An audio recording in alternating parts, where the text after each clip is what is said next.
Lalu apa yang bisa menyebabkan orang itu sabar? Orang itu kan susah. Baru satu anak mati saja kadang-kadang orang sudah tidak bisa tidur, tidak bisa ibadah, stres macam-macam. Baru dompetnya hilang saja ke kiamat besar. Ada tuh ya, hilang dompet, kayak kiamat saja tuh. Padahal rumahnya belum hilang tuh, baru dompetnya saja. Ya Ustaz, di situ rekening isinya 1 miliar katanya kan. Makanya kayak kiamat kan gitu. Ya. Kadang-kadang baru kemudian ditinggal istrinya saja stres dia. Padahal dia bisa cari istri lain kan? Saking cintanya. Kadang-kadang baru dikasih penyakit sedikit saja, udah ngomel-ngomel. Ada orang yang tidak sabar gitu ya. Lalu bagaimana caranya biar orang itu sabar? Kata para ulama, lakukan 5 atau 6 perkara. Kalau Anda yang sekarang ditimpa musibah, kesehatan Anda diuji sehingga sakit, ekonomi Anda diuji sehingga fakir, kemudian keluarga Anda diuji sehingga satu persatu meninggal, usaha Anda diuji, macam-macam ujian Allah timpakan, maka kita disuruh bersabar. Lah bagaimana cara sabarnya menghadapi ujian itu? Kata para ulama, lakukan 6 hal. Pertama, lihat kisah-kisah para nabi dalam Al-Quran. Kalau seandainya anak Anda meninggal, lihat Nabi Ayub, semua anaknya meninggal. Kalau Anda pernah bangkrut, semua kekayaan Ayub bangkrut.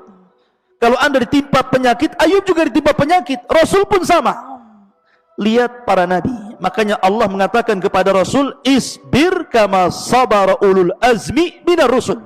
Sabar kau Muhammad. Lihat para ulul azmi itu telah sabar sebelumnya. Yang kedua, apapun musibah yang menimpa antum, itu sudah dicatat sebelum Allah menciptakan langit dan bumi. Bi khamsina alfasana.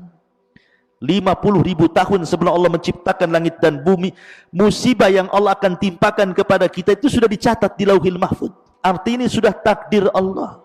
Terimalah takdir Allah. Yang ketiga, lihatlah kepada orang yang lebih parah musibahnya.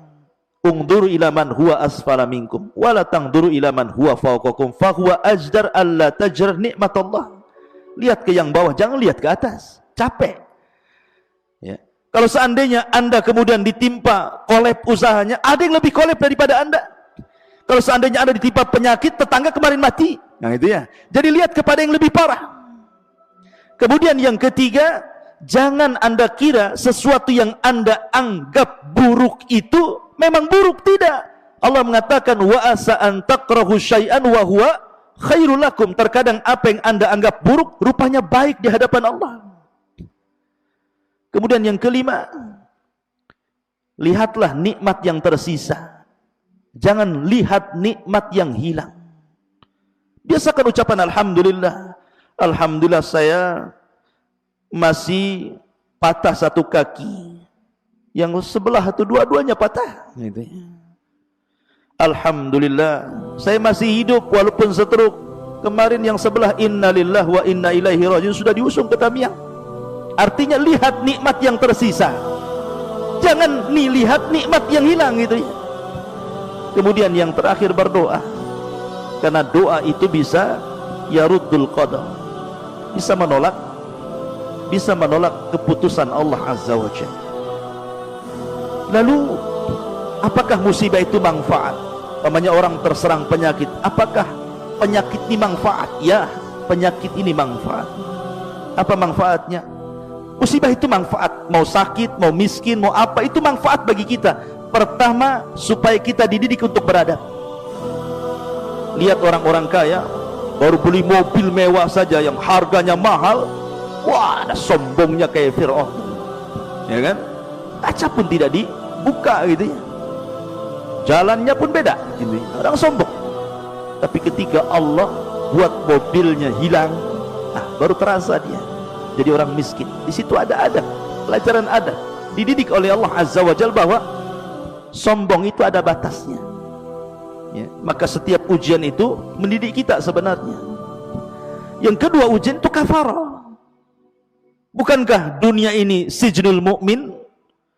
Namanya penjara, orang hidup di penjara itu tidak suka kan gitu, pasti ingin keluar. Tapi suatu ketika Allah bukakan pintu sorga sebagai lepasnya kita dari penjara, baru kita akan senang.